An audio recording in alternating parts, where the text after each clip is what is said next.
من لم یسأل اللہ، جو اللہ تعالیٰ سے سوال نہیں کرتا، جو اللہ رب العالمین سے نہیں مانگتا، جو اللہ کے آگے ہاتھ کی ادا بھی کیسی ہے، سبحان اللہ، جب اس سے مانگا جائے تو وہ خوش ہوتا ہے، جب اس سے نہیں مانگتا انسان تو وہ ناراض ہوتا ہے۔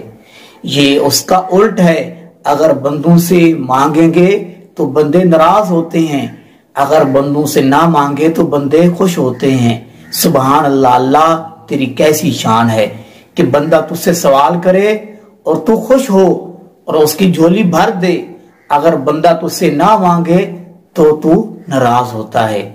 اللہ تعالی ہمارا رب بہت ہی کرم فرمانے والا ہے۔ حضرت ابو ہریرہ بیان کرتے ہیں کہ رسول اللہ صلی اللہ علیہ وسلم نے ارشاد فرمایا، من لم یسأل اللہ، جو اللہ تعالیٰ سے سوال نہیں کرتا، جو اللہ رب العالمین سے نہیں مانگتا، جو اللہ کے آگے ہاتھ نہیں پھیلاتا، فرمایا یغضب علیہ، تو اللہ تعالیٰ اس پر غضبناک ہوتا ہے، اللہ تعالیٰ اس پر ناراض ہوتا ہے۔ جو اللہ تعالیٰ کے سامنے اپنے ہاتھ نہیں پھیلاتا، اللہ تعالیٰ کو نہیں پکارتا، اللہ تعالیٰ سے دعا نہیں کرتا، اللہ تعالیٰ اس بندے کے ساتھ ناراض ہیں۔ تو اس لیے ہمیں اللہ تعالیٰ سے مانگنا چاہیے، وہ دینے والا ہے۔